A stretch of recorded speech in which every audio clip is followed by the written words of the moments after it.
Episode 8 of When the Stars Gossip starts with the Scorpion heading back to Earth while Ryong is left all alone in the observation deck.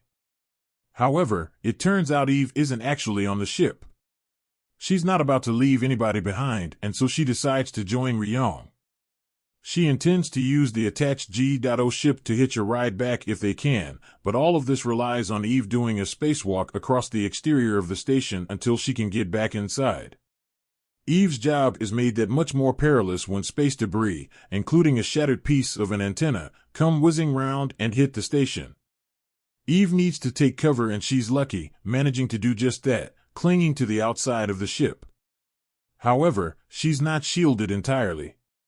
There's an oxygen leak for her to contend with, and the pressure in her suit becoming a real problem. All of this is compounded further by a crack in the helmet's glass. The debris passes though, and Eve manages to eventually rejoin Ryong on board the ship. The pair embrace warmly, where Ryong apologizes for everything, hesitating in telling her again that he has feelings for her. She decides that when they get back to Earth they should try dating and being together properly. And just like that, the pair end up kissing. Eve ignores MCC while they passionately kiss, which is pretty funny because they're frantic and worried in the dark over whether she managed to get inside or not.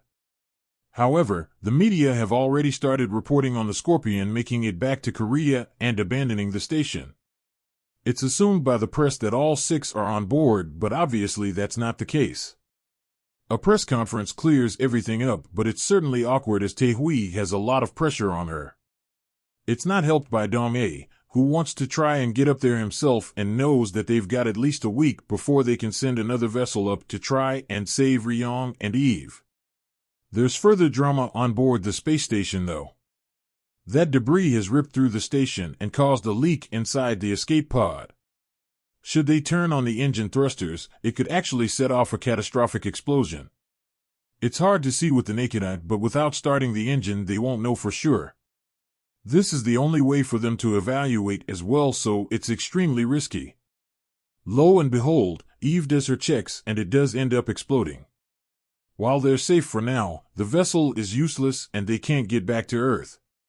This is particularly problematic because Ryong, on the verge of writing out a message to Eve on his phone regarding what he's been doing with the embryos, is left to abandon his message.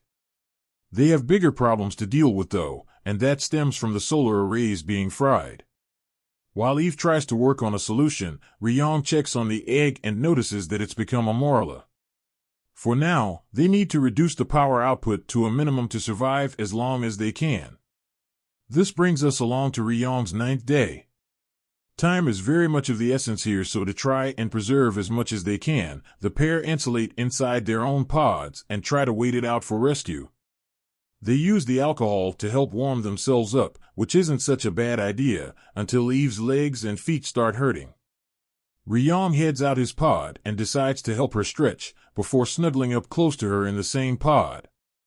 It's a great idea to preserve their body heat, and Eve decides they should just go ahead and get naked as well.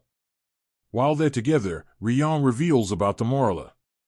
Eve still believes there's hope, and they could make it their dying wish to try and save the babe. Well, Ryong kisses Eve and then decides that they should do what the mice couldn't and have sex up in space. So Eve and Ryong finally get together and confess their romantic intentions, deciding to make love while up in the space station, as you do. The trouble is, all of this comes about with a show that's still struggling to find its footing, even 8 episodes in. There's just not a lot of chemistry between Eve and Ryong, while the subplots have been poor.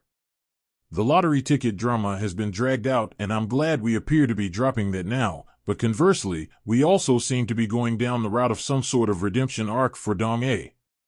Why? He had no issue cheating on Eve and even kissed Tae-hui inside her apartment too. But then we get the drama on board the space station and the little contrived scenarios designed specifically to make things more exciting.